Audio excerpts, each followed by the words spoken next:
And now, back to Face to Face dito sa TV5.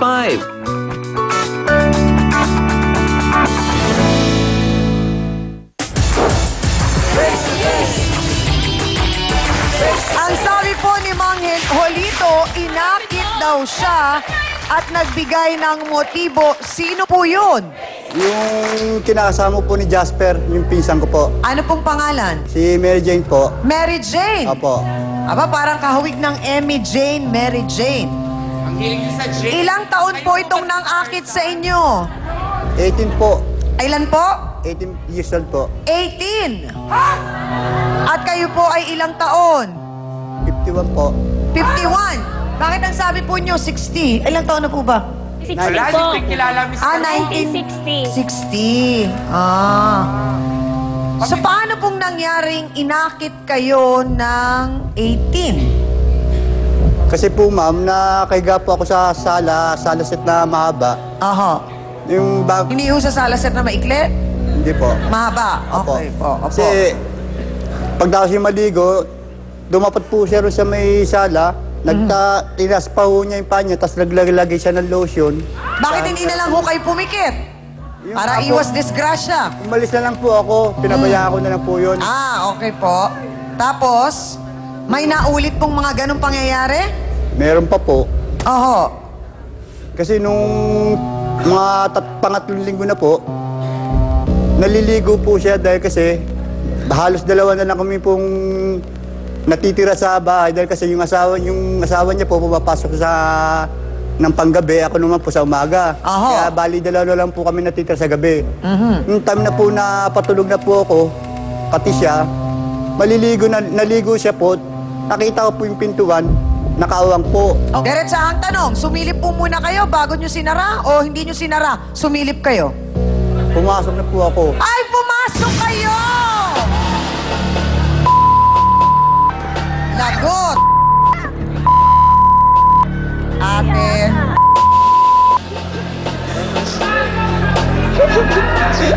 So bakit po kayo pumasok, Mang Jolito? Natokso na po ako, ma'am eh.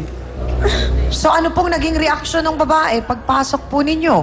Pagpasok ko po sa CR, hinalikan ko po siya. Hindi naman po pumalag. So bakit po ninyo hinalikan?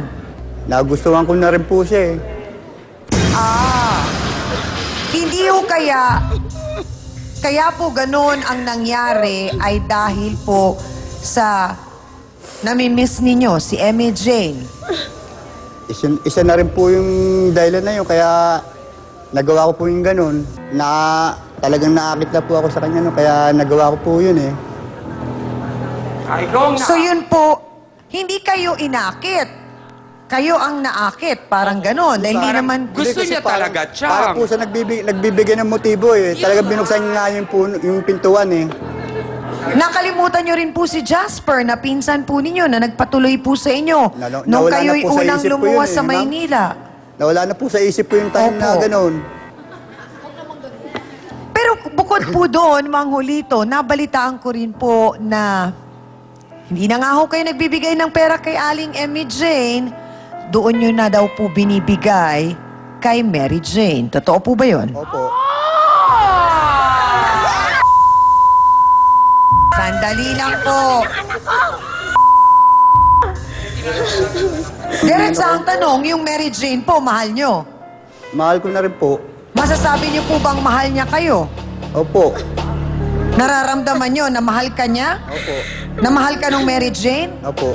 Nakikita po ninyo na magsasama kayo ng matagal? Ayun ang pakiramdam ko po dahil kasi naggano naman siya, nagbigay din naman siya ng motibo kaya pinakisama ko Gaano na po kayo katagal na nagsasama ngayon? Isang taon na po. 1 taon na. Opo. So mga ilang buwan lang po mula nung lumuwas kayo ang nangyari yon. 3 linggo lang po. Ay, di ba? Ay, ang bilis! Ibang ma-develop si Kuya. So Chang. talagang tama nga yung sinasabi ni Ate Emmy Jane na unang buwan lang po kayo nakapagpadala ng pera. Opo. Bakit po ninyo hininto na? Pwede namang hatiin. Bakit kailangan lahat-lahat kay Mary Jane? Hindi naman po kasi lahat na ibibigay ko siya kasi kinukulang din po ako sa panggastos sa araw-araw din po para sa akin. Kasi ibibigay ko rin po kay Mary Jane. Attorney, yung naging kwento po ni Mang Jolito na una ay parang kakapaligo lang, naglagay ng lotion sa harap niya. Pangalawa ay nakita niya ang pinto ng banyo bukas at pumasok siya. Ano po bang tawag doon?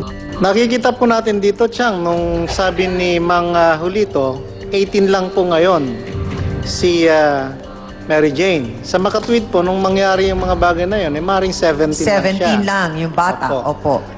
Meron po kasing sinasabi ang ating revised penal code na sino mang babae na higit sa 12 anyos at mababa sa 18 gulang na ito ay nakipagtalik sa lalaki na ginamitan ng lalaki ng parang panloloko o kaya kaya matatamis na pananalita o pagbibigay ng anumang mga bagay na siyang naging dahilan upang bumigay ang babae, pwede pong makasuhan yung lalaking yun nung sinasabi niyo kaso pong na yun? seduction. Oh, Tiyangan. yun po ang seduction. Yun po ang seduction. Okay, tiyangan. pag napatunayan po yun, Attorney Ben, Pag simple seduction po kasi ang penalty po dyan ay mula 1 buwan, 1 araw hanggang 6 na buwan na pagkabilanggo. Tiyangami.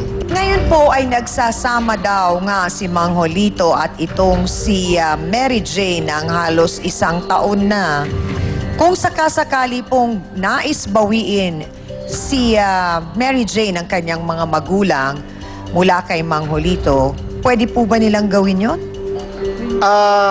Ngayon po ay 18 years old na yung si Mary Jane. So meron na po siyang legal capacity, ano po? Maring kung ang